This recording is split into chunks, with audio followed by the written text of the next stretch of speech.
上一期用草鱼做了鱼肠，那么刮下来的鱼鳞也不要扔掉，我们用它来做2道菜，而且比鱼肉还要好吃哦。先放进清水里面，加入料酒，食用盐，搓洗2到3遍，去掉表面的粘液，淘洗干净后放入砂锅里面，加点姜葱去腥，花椒香叶增香，再倒入清水。我这里是150克的鱼鳞，加了1000毫升清水，煮开后盖上盖子，转成最小火焖煮50分钟。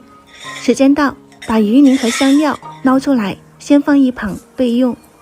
熬好的鱼汤我们倒入大碗中，撇干净表面的浮沫，稍微冷却后就再放进冰箱去冷藏定型。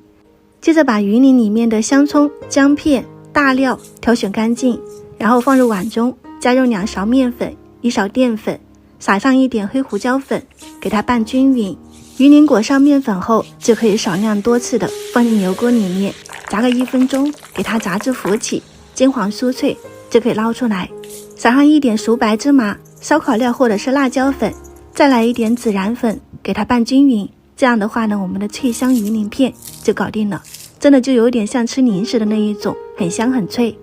鱼汤凝固后就是这种滑嫩的鱼冻，我们用刀给它划成小块，